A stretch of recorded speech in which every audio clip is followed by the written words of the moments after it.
Europe 1. C'est Cyril Lacarrière, qui est journaliste à l'Opinion. Vous avez fait appel à des youtubeurs, je viens de le dire, et une bonne manière de s'adresser à tous les publics.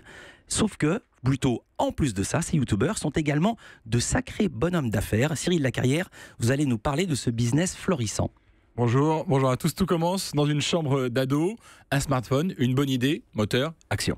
Moi avec mon ex on n'est plus ensemble mais voilà on continue à se parler, on s'envoie régulièrement des SMS, regardez. Crève, espèce d'ordure, t'as gâché 2 ans de ma vie, de toute façon je t'ai jamais aimé et un smiley immeuble. Un vrai plaisir. Je ne comprends pas les gens qui restent amis avec leur ex.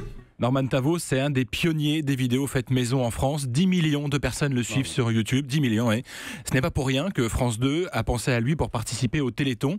Avec quelques autres, il sera donc à vos côtés pour animer quelques séquences durant les 48 heures de direct.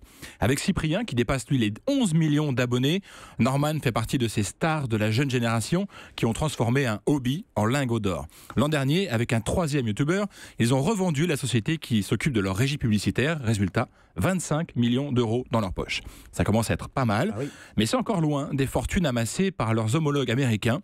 L'an dernier également, le youtubeur, attention comment on prononce, PewDiePie, c'est trop dur. 75 millions d'abonnés, lui, a gagné 15 millions de dollars à lui tout seul. Mais alors comment, Cyril, font ces ados pour gagner autant d'argent? Eh bien la publicité, toujours la publicité, car comme dans une émission de télé, leurs vidéos YouTube débutent immanquablement par une bonne vieille réclame à l'ancienne.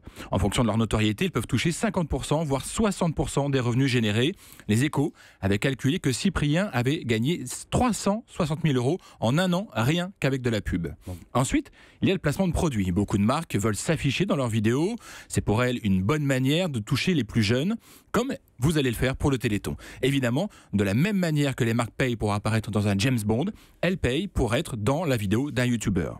Quand il l'était encore, Jérôme Jarre révélait qu'une marque était prête à lui verser 1 million de dollars pour qu'il assure la promotion de ses vidéos. Et puis, il y a aussi la pub dissimulée. Je fais des trucs un peu malsains, je mène une vie d'assassin, à éliminer sans pitié les Templiers. J'arpente les rues, sapé comme La chanson que vous entendez est tirée d'une vidéo de Norman et Squeezie. Les deux youtubeurs sont déguisés et se baladent dans un univers qui rappelle étrangement celui d'un jeu vidéo. Ils n'y font évidemment jamais référence, mais pourtant la filiation est évidente pour tous ceux qui sont familiers de cet univers. Et la vidéo a été vue 53 millions de fois. Alors c'est quoi l'avenir pour ces youtubeurs? Eh bien, c'est encore la grande incertitude. Comment convertir cette immense notoriété alors qu'on ne sait pas si le public les suivra dans un autre univers? Oui, les films par exemple avec Norman n'avaient pas très bien marché. Oui, c'est une difficulté. Norman, vous l'avez dit, il apparaît dans des rôles au cinéma. Il fait aussi un one-man show qui lui marche pas trop mal d'ailleurs. Cyprien, Natou et Norman ont également créé une mini-série pour TF1 diffusée cet été. Le résultat est en dents de scie, entre 1,8 million et 4,3 millions de téléspectateurs. Preuve que le transfert entre les différents écrans n'est pas automatique. Leur avenir passe peut-être plutôt par le cinéma. Justement, le CNC, qui finance l'essentiel des films français, vient de lancer un fonds spécialement dédié aux créateurs du web. Leur idée, c'est de les aider à se professionnaliser.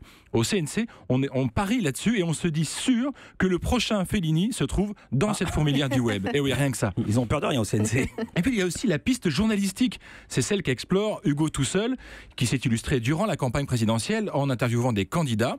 Le jeune garçon étudiant à Sciences Po a été repéré par LCI et il collabore désormais avec la chaîne info de TF1. Et il y en a d'autres qui comptent utiliser leur notoriété pour de bonnes causes. Vous avez certainement vu ces derniers jours la vidéo d'Omar Sy demandant de venir en aide aux Rohingyas, cette minorité chassée en Birmanie. Derrière ce coup médiatique, il y a un ancien youtubeur, Jérôme Jarre, justement. Lui, vous voyez, il se voit plutôt comme un humanitaire d'un nouveau genre. Une chose est sûre, ils doivent vite penser à se renouveler, ces youtubeurs. Dans une étude récente de l'agence de communication BETC, des 16-19 ans, accros, complètement accros des sites de vidéos, ils vont 100% de ces jeunes vont tous les jours sur YouTube, qualifiaient Norman et Cyprien de youtubeurs des années 90. Wow. Un peu le ringard déjà. Déjà, si jeune est déjà ringard. Le vent tourne vite. Juste un tout petit détail, c'était pas Hugo tout seul, c'est Hugo Travers, c'est aussi Hugo Décrypte. Europe 1.